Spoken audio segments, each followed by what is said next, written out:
Speaking of key productivity stuff, I do want to mention today one of my all-time favorite productivity apps. And it's something that needs more of the spotlight because I don't know if enough people are talking about it.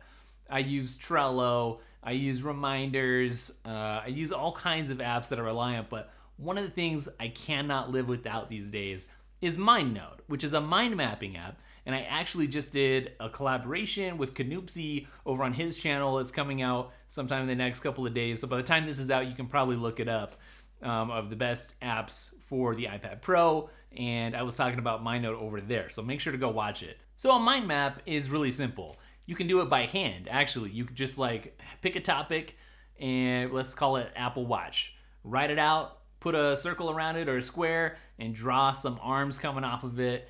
And so if you're brainstorming uses for the Apple Watch, you can have an arm coming out that says fitness. And you can have an arm coming out that says productivity. You can have an arm coming out that says time. It just helps you map out any given subject or topic. And what I like to use this for is for my scripts when I'm making a video. And so actually I got away from actual fully scripted content. It might have even been last year. I don't know.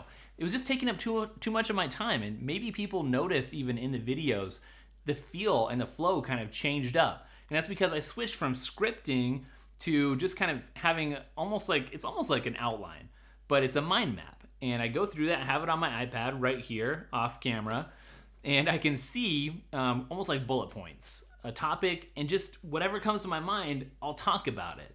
And it's a lot more friendly and free-flowing, and it works a lot better than fully trying to script out every single word. And it saves me time, too, because I don't have to worry about did I say exactly the right thing. Now, there are a ton of mind mapping apps available, and there's several reasons why I use MindNode. Number one, it just seems the cleanest, most professional to me. So I've looked at some of the other apps, I just don't like the way they look, to be honest. And also sometimes I'll just sketch stuff out by hand, but that's very sloppy and messy, and everything just looks right and good in MindNode. What I really like though about MindNode is that you can easily rearrange stuff.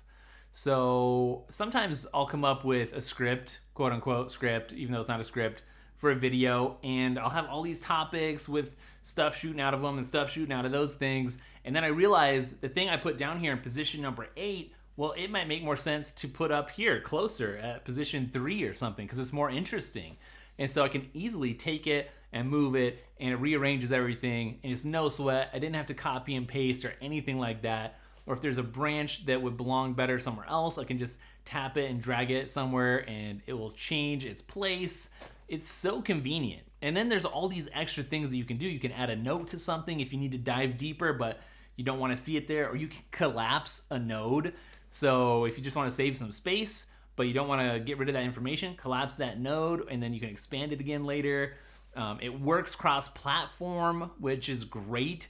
So I can use it on my iPad Pro, which is probably where I use it the most, or I can use it over on my Mac, which is a great place to use it too, and I've been using it with Sidecar lately.